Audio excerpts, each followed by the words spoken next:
My name is John Devlin, and I am the music director of the Wheeling Symphony Orchestra. This is episode 4 of our new digital video series, Monday Evenings with the Maestro. Tonight we're going to explore the fourth and final movement of Beethoven's Seventh Symphony. We'll examine its form, something called the Sonata Rondo hybrid structure. We'll examine the idea of displacement that Beethoven uses throughout this movement. And then we'll have a culminating discussion that discusses the symphony's place in the orchestral canon. We're very excited to also announce that next week on episode 5, we'll have a special musical announcement for a new project that the Wheeling Symphony is going to deliver to everyone later this month. So again, thank you for joining us, and here's our discussion on Beethoven's Seventh Symphony, movement number 4. Over the last 3 weeks, we've had a great time exploring the first 3 movements of this spectacular piece, and I can't wait to dive into the concluding movement with you because it's really special music. So as always, the way I like to begin is by defining our goals for the day. And today we have 3. Number 1 is to talk about the Rondo form. We're going to discuss what that is, a little bit of the history around it, and how Beethoven does something very unique with it in this particular movement. Goal number 2, we're going to talk about something called displacement. Now, some of us are probably very familiar with that in the scientific term, but what does it mean in music? There's displacement that can be rhythmic, there's displacement that can be structural, and Beethoven uses them both in this movement. So we're going to carefully examine some elements of the displacement that Beethoven uses in this movement and see the effect that they have musically. And then, as always, we'll end our session with a guided listening of this piece as I show you the score, give you some of the ideas that I see throughout from a conductor's perspective, and we can enjoy a wonderful performance together. So let's start by examining the Rondo form. And I think a good heading for this topic is going to be a revisiting of the typical symphony movements that we looked at last week. So more often than not, the first movement of a symphony is going to be in sonata form. This includes the slow introduction, the exposition where we have 2 contrasting themes. Those themes battle it out during the development section, and the tension is resolved in what we call a recapitulation, which is, in essence, a repeat of the exposition material, but with the contrast of key areas removed. And then the coda, which brings things to a satisfying conclusion. The second movement is typically going to be in one of these 3 forms, a theme and variation, where we have a theme that's presented at the outset, and the composer will then repeat the theme in various guises, adding levels of complexity and musical interest. Developing variations is a second form that could be used in the slow movement, where while it's similar to theme and variations in that a theme is set up at the beginning, the variations will pull that theme apart in different ways and will continue to unfold in a developing way, as the name implies, throughout the rest of the movement. And sometimes a second movement can just be in sonata form once again. The third movement, a dance movement that we dove into very thoroughly last week, will usually be in a minuet or scherzo form with a trio to follow. The final movement, the conclusion, the finale movement of a symphony, will often be in what's called rondo form, or again in sonata form. And since we've already discussed sonata form, let's look a little more carefully at rondo form. So what is the typical rondo format? Well, Rondo takes a main thematic piece of material. Because I'm not that clever, I'm going to call it A material. That material is followed by something contrasting, the B material. But then instead of going into a development, we just go back to A. It's kind of like a guidepost, a sign for us that there's something familiar and then something in between the B, the C, the D, the E, etc. Formats of music that we call episodes. So we have something familiar and something foreign, something familiar and something foreign. And it really feels beautiful to come back home each time the A theme is established.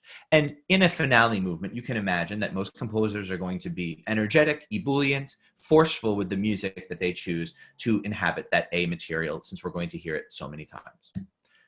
So why is this effective? Familiarity is something that composers want to strive for right away. Remember, in sonata form, the composer will often repeat the exposition. Why? In order to make it familiar so that when it returns later on, we can understand the manipulations of it. And then when the recapitulation arrives, we can feel like we're right back home.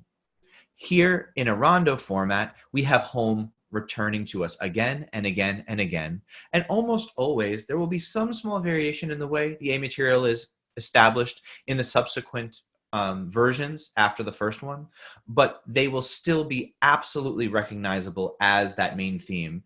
And it gives us a sense of home, of sameness, and it also sets us up for surprise. And so, of course, Beethoven wants to use the rondo format for surprise. And I argue, based on my analysis of the piece, that he really manipulates the rondo form in a way that is quite interesting. And I'm going to call this hybrid sonata rondo form. So remember that in a sonata form, we have a first and a second theme that are co-joined to form the exposition, and then that entire body of material is repeated. So in this case, the rondo theme for Beethoven is actually fairly short, and I'd like us to give it a listen so that we put it into our ears at this time.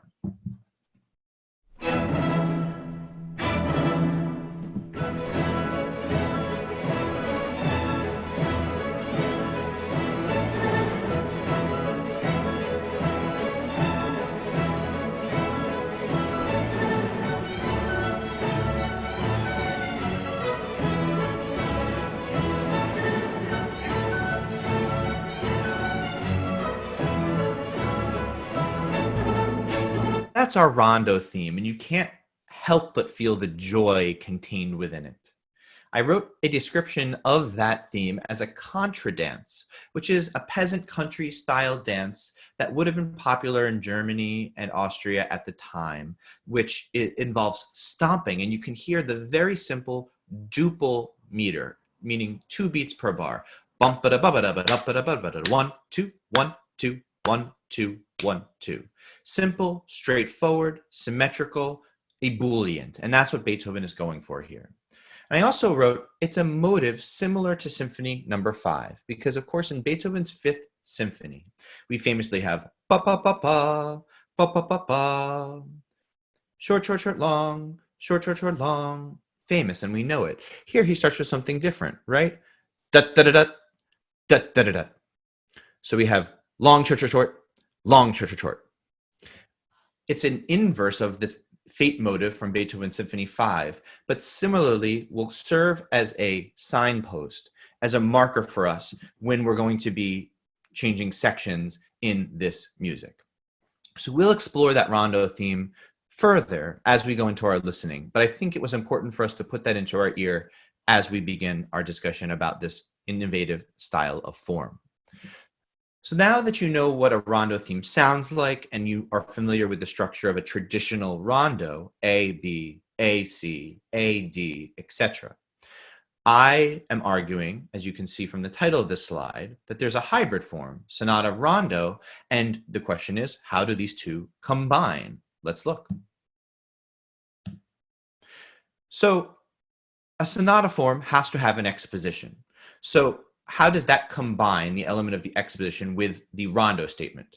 So from my position of thinking, there's a rondo statement plus identifiable second and closing themes in an exposition that are connected by transitions. And similar to a traditional sonata format, that opening exposition repeats. It does that in this movement too, which helps me develop the case for this hybrid model of analysis. There is a development here where the beginning of the development starts with a fake out. It makes it sound like we're doing the exposition material again, but then we find our place in C major. And if you remember back to some of our previous lectures, A minor and A major are the two keys that you would expect to find in this A major symphony. So the first movement was in A major, the second movement is in A minor, and then we have this surprising F major third movement. And even though this movement is in many ways, of course, in the reliable A major area, at the development, the statement of the full rondo theme in C major is where this hybrid really starts to take hold. Because at the beginning of a development, you would not expect a full statement of the original material. But what he does here is he still delivers it to us, but in a, quote, wrong key. Remember, we've got that F major and C major pulling key area centers throughout this piece. That is one of the main points of tension in the work. So we will, of course, during the listening, highlight where that C major statement is, but it's noteworthy to know now as we look at the theory behind the format. And then there are episodes. Episodes serve an effect in a rondo as mini development sections. They may, and usually are, be based on the rondo theme, but they're manipulated in such a way that it's clear we're in a transitional area that doesn't feel like home, and similar to the way a development would function in a sonata form traditionally, the episodes function in a rondo. So the development has episodic material happening between these statements of the rondo theme. So next, of course, we have a recapitulation. And to me, it's so interesting because Beethoven, again, in the development, puts a full C major version of the rondo theme. And then when he begins the recapitulation back in A major where he should be, the second strain of the rondo theme is eliminated. So we had 16 bars in the original rondo theme that we listened to just a moment ago. The first 8 bars are repeated. The second 8 bars are repeated, of course, which gives us 32 bars total.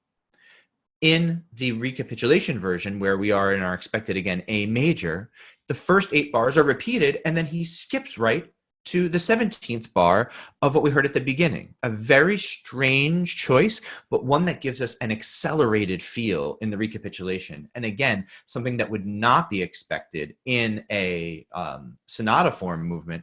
That's why I think we've got this kind of hybrid designation that really makes sense. Then, during the recapitulation, after that abbreviated rondo theme, the expected progress is made through the material and the variations therein.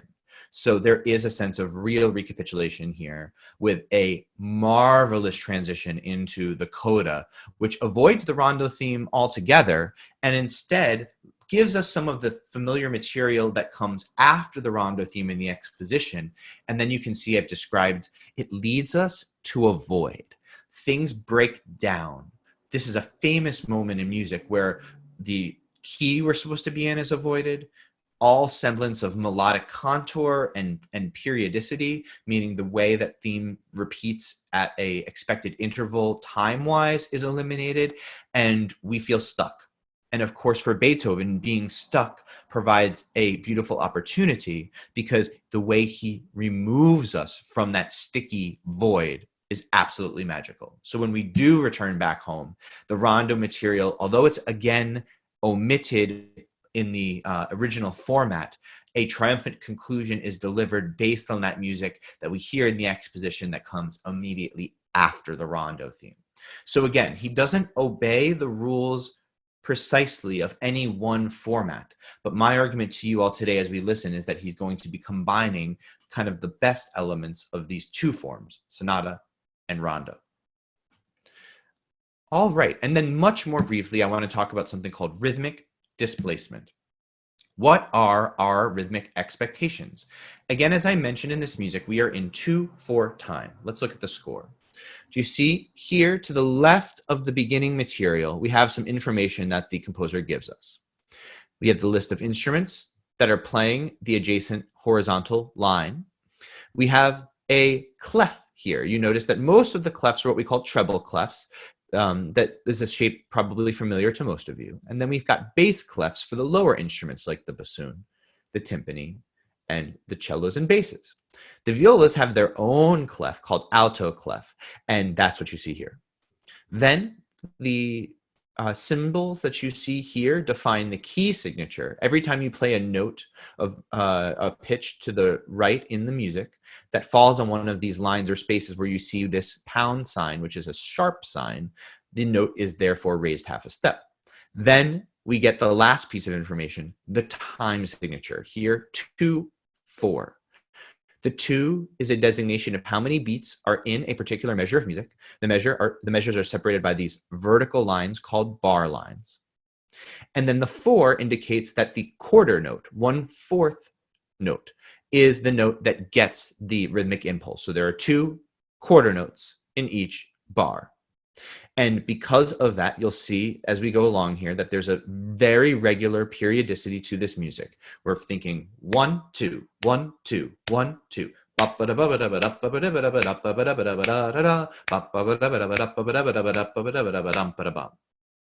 That emphasized heavy downbeat, one end, gives us a sense of sameness. Now, do you see something unique here? We expect the heavy emphasis on 1 to be the focal point of each measure. So on this downbeat, we would expect there to be a sense of emphasis. Beethoven displaces that emphasis by this symbol here, indicated by an italicized S, F, meaning sforzando. And you can hear in that word itself, sforzando, there's a heavy sense of accent and articulation. That's exactly what's called for in the music. So the violins that play this do not hit the first beat of the bar most heavily, even though if this sforzando wasn't there, they would. Instead, they go aiming towards the second beat. Similarly, the horns, trumpets, and timpani that are contained in the middle here, the most impactful instruments in the orchestra, also have a sforzando on the second beat, indicating heavier emphasis on the unexpected part of the bar. Even more noteworthy is here in the woodwinds on the top of our staff. They have a sforzando not on the first beat, not even on the second beat. The second beat is divided into 2 equal parts, and on the second half of the second beat. So later in terms of time and placement than the instruments below, they play a sforzando. So the composite, if we slow it down, is dot, dot, dot, dot, dot, dot, dot, dot, dot, dot. So the second beat and the second half of the second beat are emphasized in a way that is not typical for music. But because Beethoven calls for it in the symbols that he puts into the music, that's how the players will execute it. Meaning we have a sense of the rhythm, but to our ear, if we're not looking at the sheet music, it's going to feel very jarring. And indeed, it feels that way. So when we go through the rest of the piece, there's a number of examples like this, but I think it's very noteworthy to point out that even in the theme, the Rondo theme that will come back again and again and again, we have this intense sense of displacement.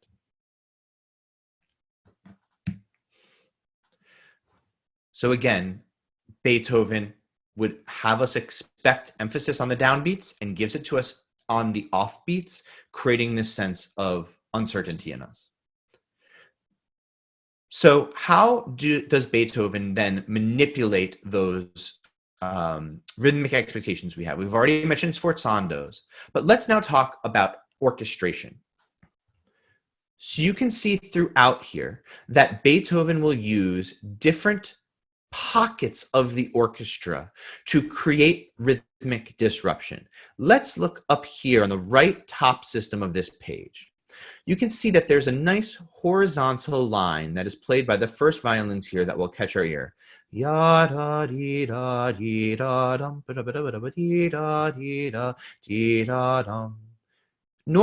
that would be attention grabbing enough, but Beethoven, for example, orchestrationally, gives this mirror of the Rondo theme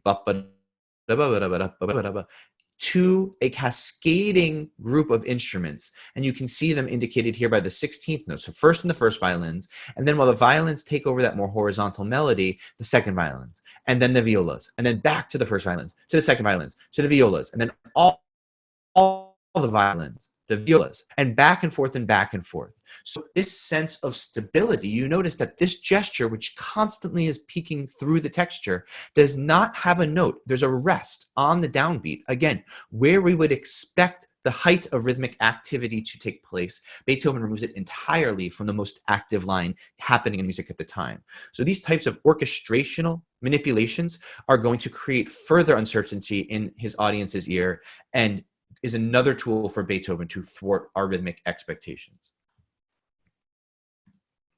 Now, melodic emphasis. Let's go back to the score.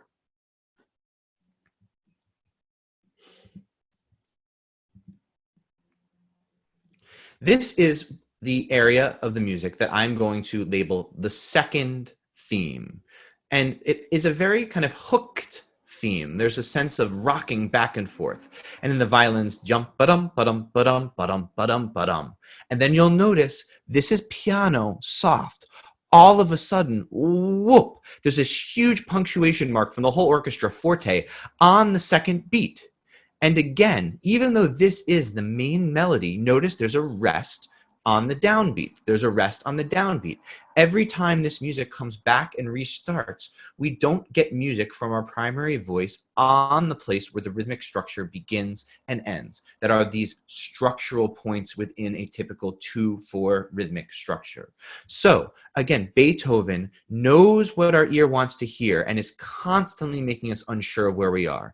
Even the accompaniment that comes in down here, first in the bassoons, then in the pizzicati low strings, starts on the off beats. So to a listener's ear, and this happens all the time in Beethoven, if you don't know the music itself, you may very well think you're on the first beat of a bar, when in fact you're on the second beat. And this type of manipulation continues throughout the second theme. You can see again and again in this 4-bar phrase, every big accent is on the second beat. And he does again chords again on the second beat. And then in this transition material down here, you can see again and again these offbeat entries from the strings. It's an incredibly effective tool. So you can see here that in this hooked melody in the violins that sounds a little bit angular, jump ba-dum, ba-dum, ba-dum, ba-dum, ba-dum, ba-dum, then there's this enormous pop from the rest of the orchestra on a second beat. Again, notice that here the downbeat has a rest. So the primary musical material that's in the violins starts in an unexpected place. The accompaniment that begins in the bassoons starts on the second beat and then transfers down here to the low strings pizzicato, also starting on the second beat. And then there's this big rhythmic accent, second beat. After the first and second versions of that hooked theme, all of a sudden, we have a more, again, angular style of music where we have small pattern in the strings. So again, heavy emphasis on the second beat. So if you are a listener, you are not going to be at fault at all by thinking that the second beats that keep getting heavily emphasized are in fact the first beats. Beethoven lulls us into this sense of security, even though there are some jarring surprises in this music. And then when we actually figure out where we are, because the material returns in a very verbose way on the next page, it's a shock to be then wrenched and realize, wow, for the last 30 seconds, I did not know where we were musically. He reinforces this again and again with these accents on the second beat. And then even here in this transition material on the bottom right of the page, you can see that the woodwind chords that support the transition come in on the second beat. All of the cascading lines in the strings start with a pickup into the second beat. The accompaniment here, second beat oriented. And then as we come and arrive here, we all of a sudden realize, wow, in this transition closing theme music, it's very clear where the rhythmic structure reestablishes itself. And we'll hear that, of course, as we go through the music.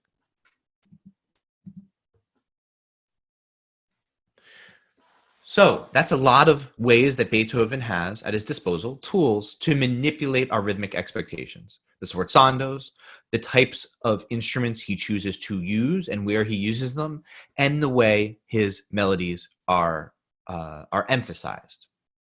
The other thing that I'm just going to say but not point out right now, we've mentioned it one time before, omission of material. Occasionally Beethoven will give us music we've heard before, and then all of a sudden we're in a new section or we've skipped 8 bars.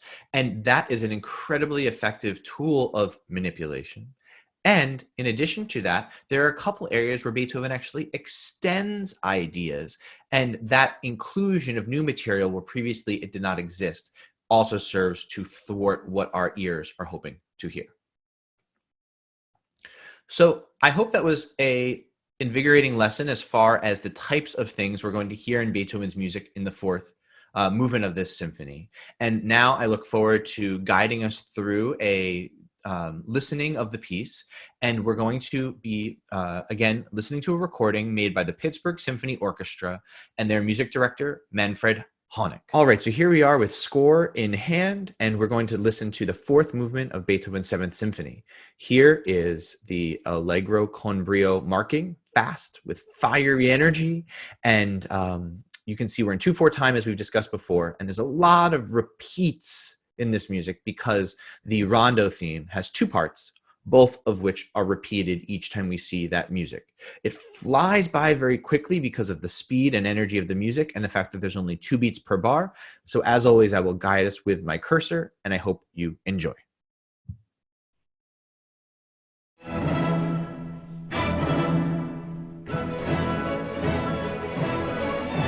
Repeat.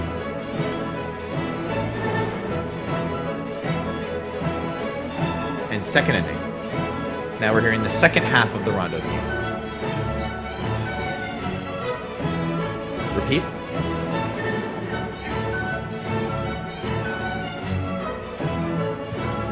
So that was the Rondo theme. We've heard it before, and that's a great thing to put into our ear as we dive into the body of the symphony.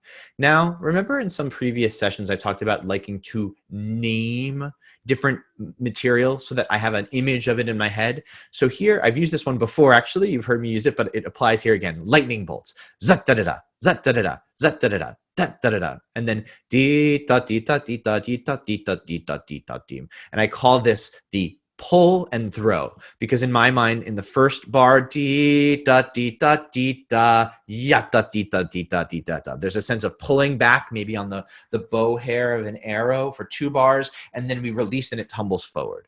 So that's the type of imagery that I'm using, and I pointed out specifically here because this material will take on an even greater purpose in the second half of the movement.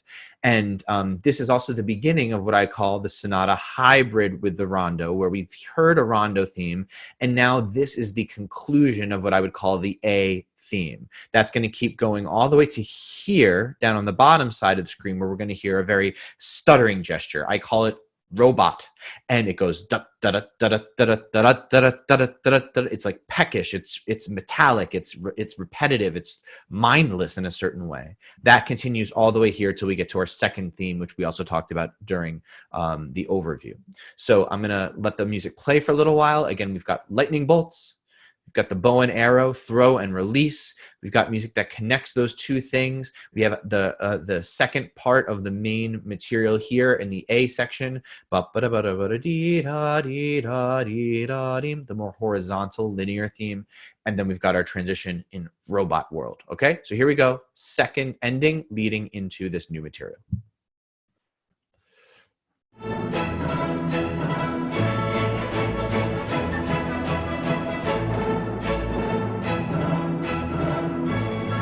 Linear theme. A repeat of the linear theme. One more time, 4 total. Now, robotic transition.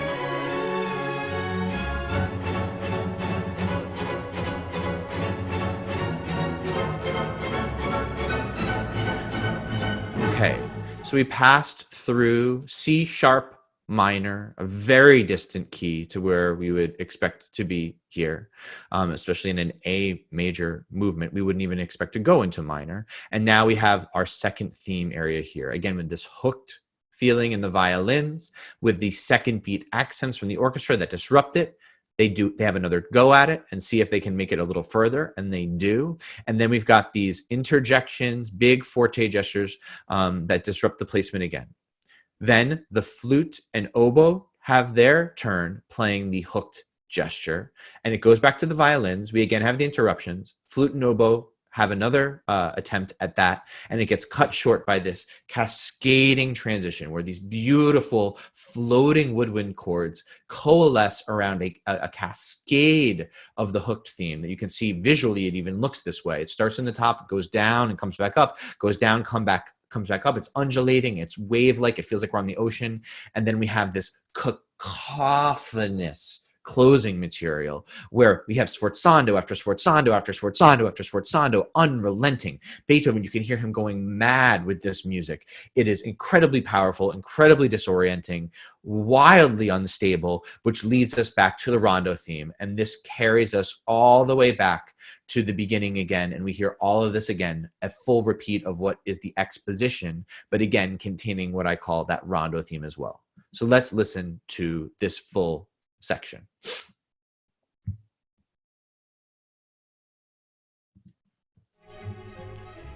Hooked theme, surprise hit from the orchestra. Pow. Flutes and oboes. Surprises again. Flute and oboe, try again. They can't carry us where they want us to go. Now we're in the ocean. Undulation. And all of a sudden we're going to get into that turbulence. Talked about displacing sforzandos. Here they are.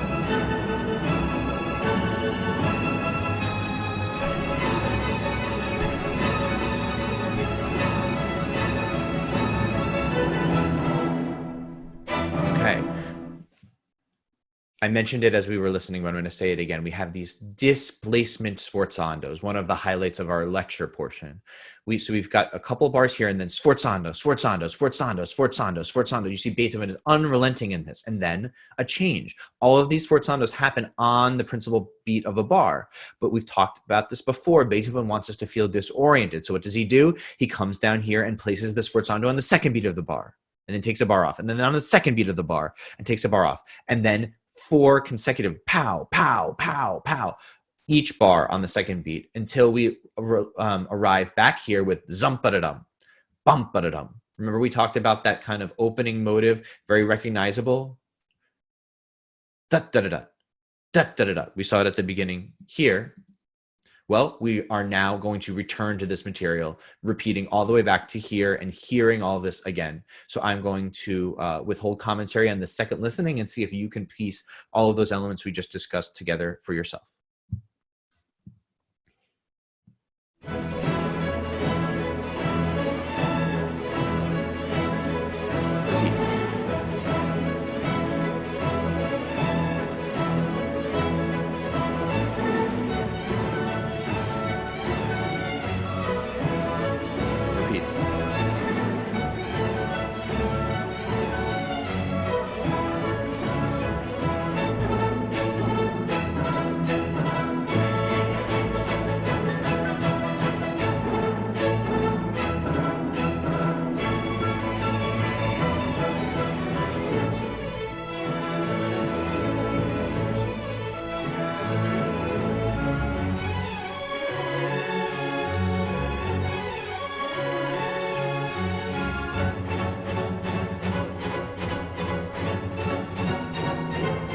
Second theme.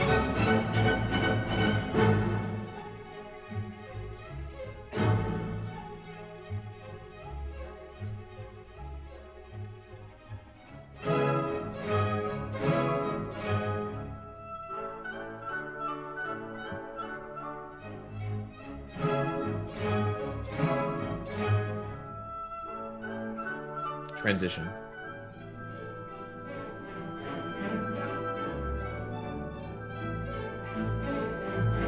Closing theme, chaos.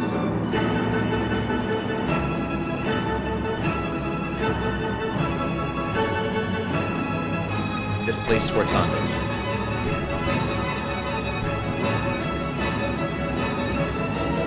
Okay, so we are now structurally at the development.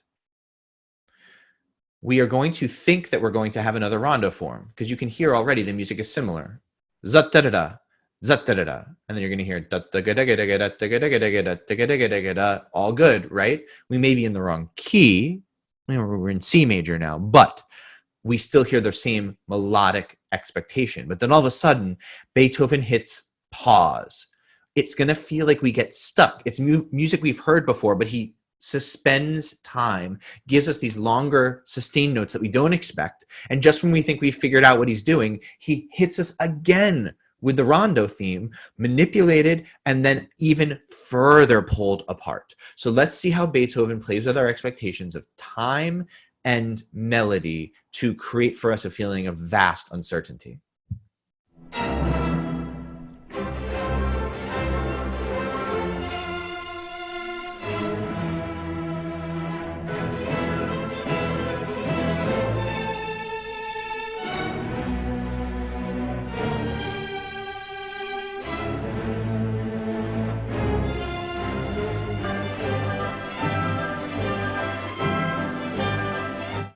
So you can hear, my goodness, we think we know where we are, and then we get wrenched aside. And then we finally figured out we're getting tricked, and then he gives us what we thought.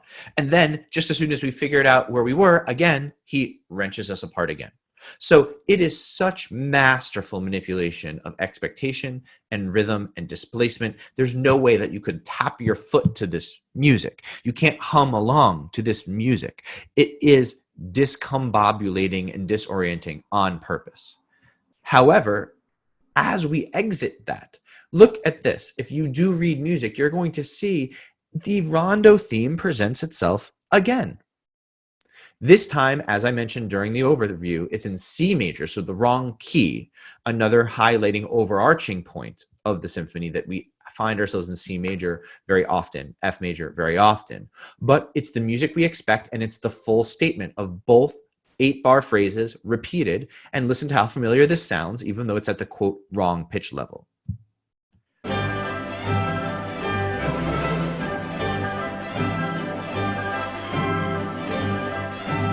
Second ending into the second half of the Rondo theme.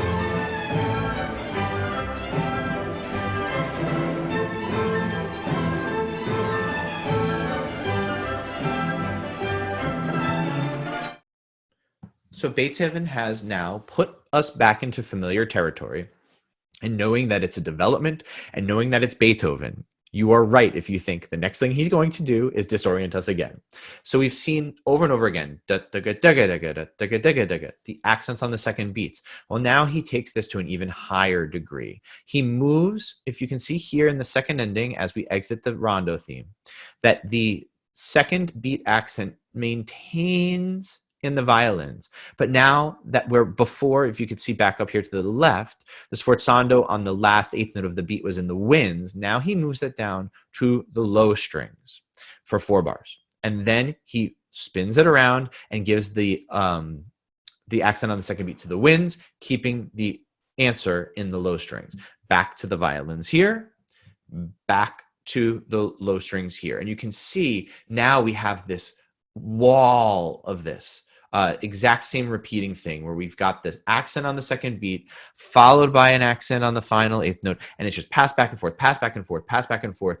And as a conductor, I had to study this music for so many hours to start to program into my brain how this works, because the patterns that he establishes, you can see we have some level of repetition in the way that the harmony is established down here, where we start on a C sharp, B natural, A, G, B flat, C. And the notes get passed back and forth. The harmony is unstable.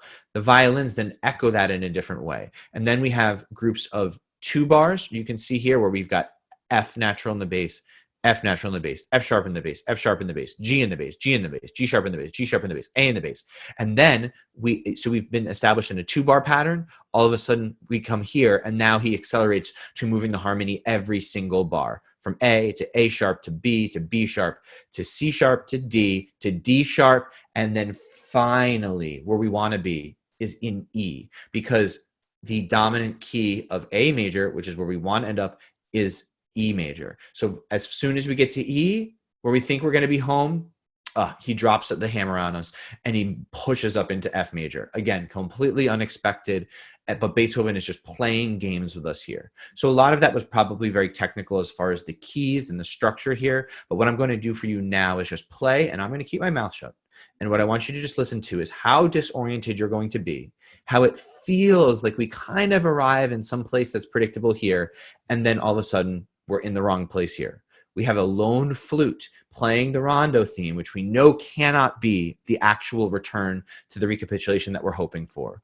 All of a sudden, down here in the strings, those hooked themes, which is really the second theme, answers, comes back, the flute tries again, the hooked theme, and then finally, we're back home and the development's over. So that's a lot of things to cover, but let's listen and see if we can feel the influences and the emotions that Beethoven is trying to put into us.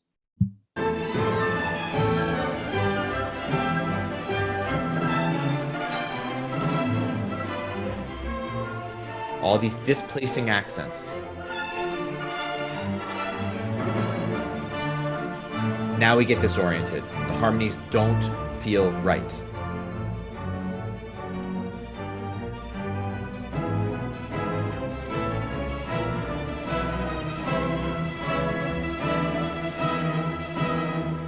We've finally reached some agreement.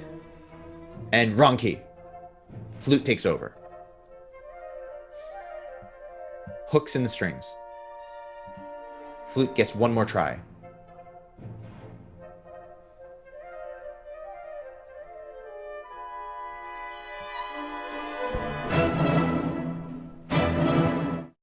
And I told you to keep in your mind the za-da-da-da, da-da-da-da. Here again, that signpost. We've reached the end of a section. The development is over. We're back in the proper key of A major, and we hear the Rondo theme. However, we only hear the first 8 bars of the Rondo theme. Where we would usually hear the second strain, he immediately goes to what I called, remember when I told you before you needed to remember this element, the thunderbolts, and then the hold and throw, where we talked about drawing the bowstring back and firing that arrow. That comes 8 bars sooner than we would have thought. Beethoven is excising material, just another method he's using to trick the listener. And honestly, the first many times I listened to this piece before I learned it, I didn't even notice that second strain was ripped out, because the first strain sounds very much like the second strain. And we're just so used to hearing this material repeated, which is part of the genius of the exposition being repeated, that it feels like a natural landing place. So just notice in your ear, because you've been coached to hear this as it comes, that the second half of the Rondo theme is eliminated here. We go immediately to the 17th bar of what we expect to hear from the 8th.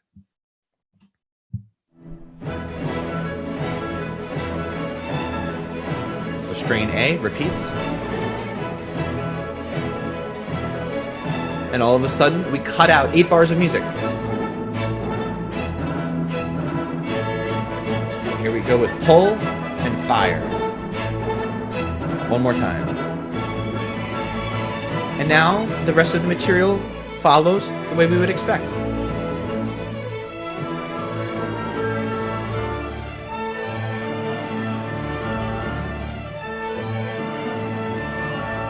The harmonies are a little bit different because we don't need to transition to a new key for the second theme, which starts here.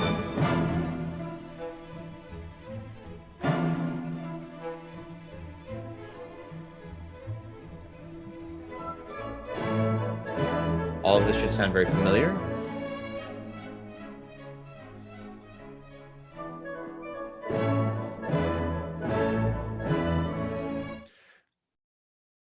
So as I mentioned, it sounds familiar, but do you remember back the first time we heard this? Check it out here, right? The violins are going. Who had that last time? Remember, it was the oboe and the flute. So Beethoven took something that was in the strings here and actually had it in the winds. I'll show you that when we flip back. And then he reverses it. And then this gesture, where previously it was in the flutes and oboes, it's now in the string. Okay. So you can see here, back in the recapitulation version, that same thing that we heard in the oboes and flutes has moved its way down to the violins here. And I think it's a very interesting, again, subtle but meaningful orchestrational change. Beethoven, not one to carbon copy, cut and paste the same thing he did in the exposition. He's always thinking imaginatively about something new that he can do. Let's listen.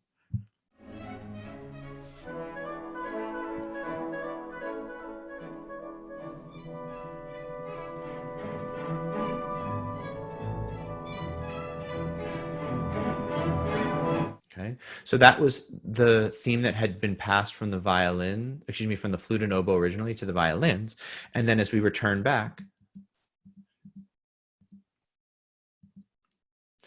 remember here where the flute and oboe melody took us into that kind of cascading transition we talked about previously, this time also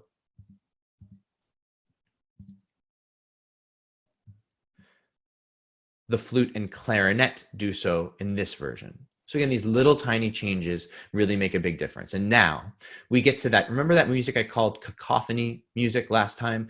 We just get thrown into chaos.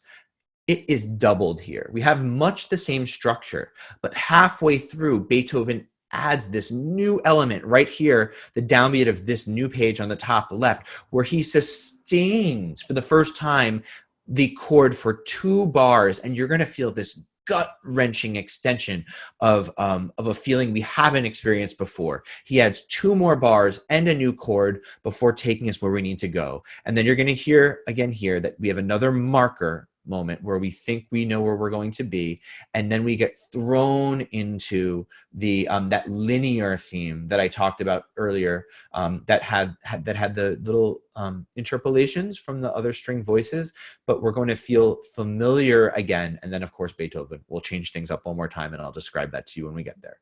So we're going to be here in the cacophony music, and maybe my third favorite measure of the whole piece is this arrival right here. See how it impacts you. Here it comes.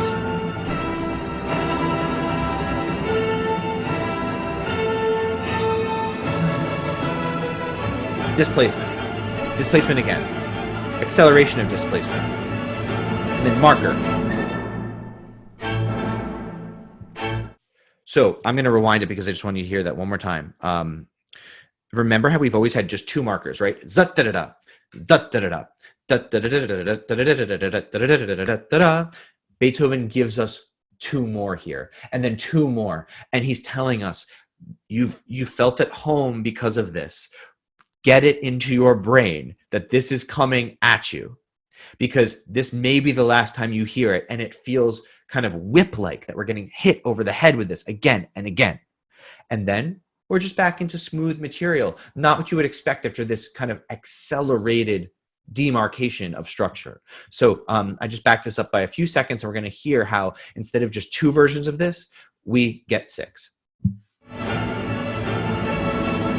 1, 2, 3, 4, 5, 6. Linear theme.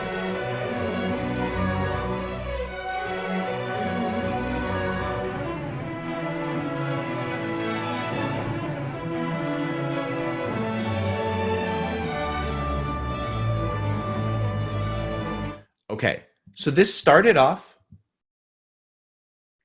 rather inconsequentially.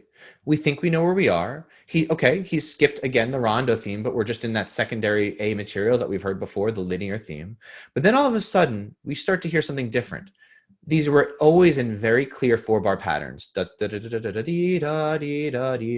one. And then another. And then there's another one here in the low strings. And then there's one more in the low strings. But then we arrive here. And all of a sudden, this bass line, again, if you can read music, you can follow along with me. Gets stuck. All of a sudden, we don't know where we are harmonically. What used to be a 4-bar pattern is now being thrown into chaos. It's 1 bars, it's 2 bars, it's 3 bars, it's 5 bars, it's 7 bars. And we have these odd, lonely trumpets playing the note that they think we should be on here. And then 2 bars later. And then 2 bars later, and then 2 bars later, and then 2 bars later, And then 2 bars later, and 2 bars later, and 2 bars later. And then they give up. The trumpets cannot figure out what they want to happen because no one else is obeying the normal structure. So they sit out for a while, and then they think they hear where we're supposed to be. They come back in again, and 2 bars later, and 2 bars later, and 2 bars later, and 2 bars later, and 2 bars later, and 2 bars later, 2 bars later, and 2 bars later, and finally, Beethoven gives us what we're supposed to hear. And we come back and we reach a coda of monumental excitement, proportion, and joy. And that's what I love about this piece. He intentionally loses us. And you can see starting, where is it? Here. Remember the note we want to be on is E, right? So in music, this note down here in the cellos and basses is an E. It's also mirrored here in the violas. And we have a D sharp. So these notes are as close together as you can have in music. I'm going to play them on my piano here. So you're going to hear. And we're stuck there. The correct note is the E, but Beethoven keeps pulling us downward. And look at this. So we have it for 1 bar, 2 bars, 3 bars, 4 bars, 5, 6, 7, 8, 9, 10, 11, 12, 13, 14, 15, 16, 17, 18, 19, 20. And finally, on the 21st bar, Beethoven unlocks it, and now all we have are these E's here. Yes, he returns it back to this little pedal thing here, but really we have arrived, and you'll hear how amazing it is to feel like we've been pulled into something we can't escape, and it builds and it builds and it builds. So finally, when it pays off here and we're in our coda, we know we've achieved something that we can never give up again. We've earned our right to celebrate. So let's listen to this kind of lost music again that came from something that felt familiar, how he disrupts our sense of time and space, how we identify with these trumpets that are trying to put their foot on a place that feels stable.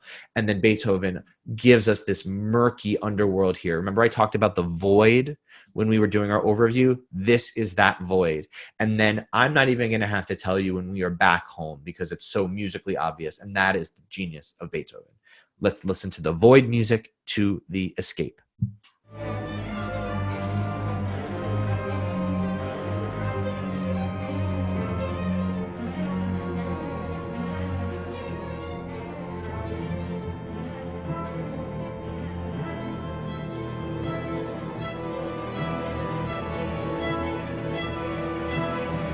We're stuck, and we're coming out of it.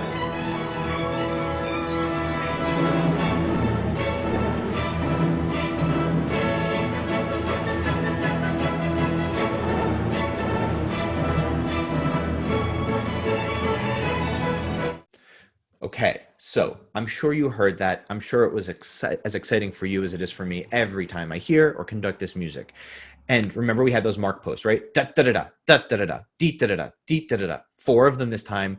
And then remember the throw gesture I talked about? Pull back and throw. Dee da dee da dee da throw. Da da dee da dee da dee da da da da da da da da da da da da da. And then this is magic. I told you this music would take more importance on later in the symphony, and here it is. Dee da dee da dee da dee da dee da dee da dee da. What we expect, and then Beethoven ups the game by a level. We started that descent, the throw part, on B.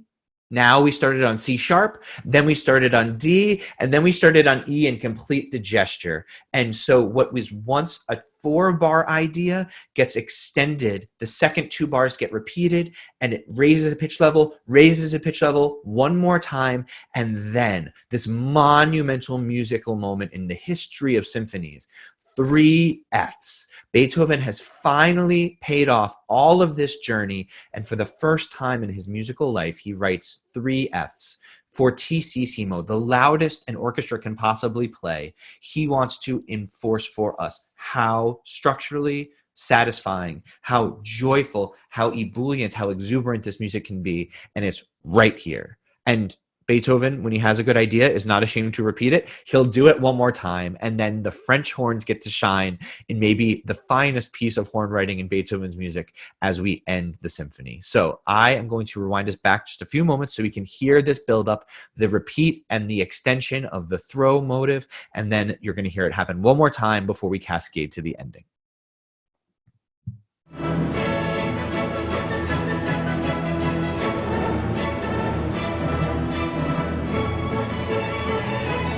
extension, extension. One more.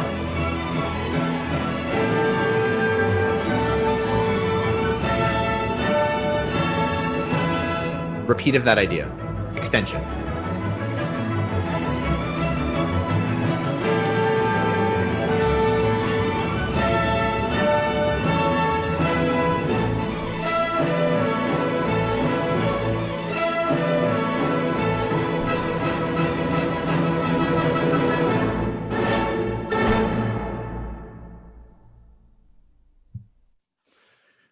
So to me, that is just magnificent. Beethoven took us on a journey. He played some jokes on us. He gave us some gorgeous music. He set our ears up with an expectation and then wrenches that expectation away, gives it back to us, and then puts us into a place that we don't think we can find a light within. Finally, he hooks us in, gives us a hypnotic repeating gesture, gives us one more dose of the familiar before expanding that familiar, handing us the greatest moment he can imagine, repeating it one more time, and then delivers, you could hear the horns. Nothing better than brass, regal, noble, royal instruments to lead us to a satisfying conclusion.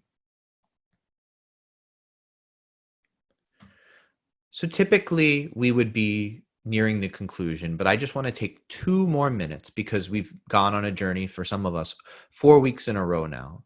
And I created just 2 slides here of things that I think that if you take nothing else away from these 4 lectures, these are the things I would encourage you to remember. Number 1, I would love for you to feel like you are equipped now to be a structural listener. What does that mean? It means that while you're listening to a symphony, which is usually about 40 minutes long in 4 movements, that you know where we are in the map of the movement as you listen, letting you become involved actively in listening, and the composer can tell a story to you because you know the assumed knowledge that they want you to have to enjoy what they're doing the most. So first movement, always a fast movement, is going to be in sonata form. We've got the component parts listed there. We've gone over them many times. The slow movement, where we've got a few different versions of form that are possible there. And it's up to you to be able to identify, hear which one it is, and know how to engage.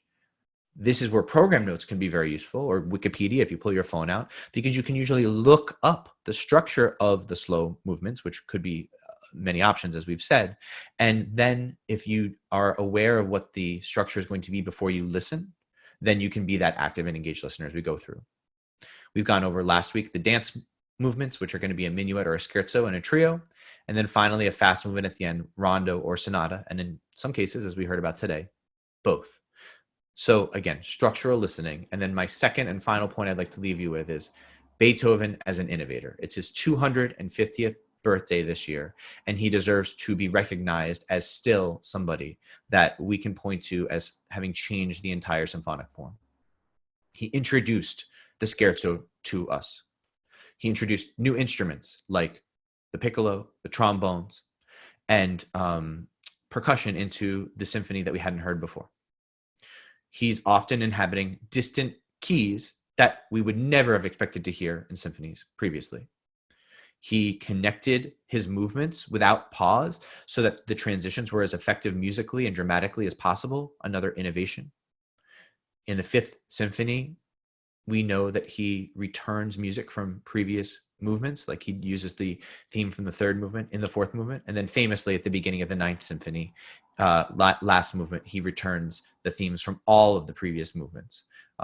Striking development in the idea of what a symphony can be. And finally, and I think probably most appropriately, most famously, he uses the voice in the Ninth Symphony and sings of hope and the promise that humanity has when it can come together. And I think that's what we love the most about Beethoven is his humanity.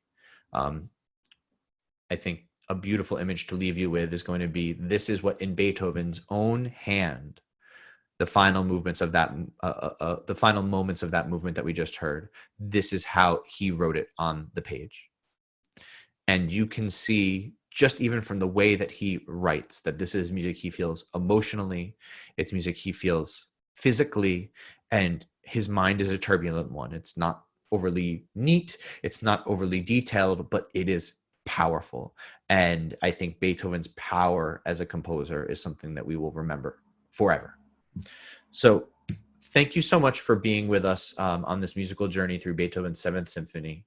It's been an honor to share some of my feelings and thoughts about this music with you all, and I look forward to continued explorations of all sorts of types in this series as we go forward.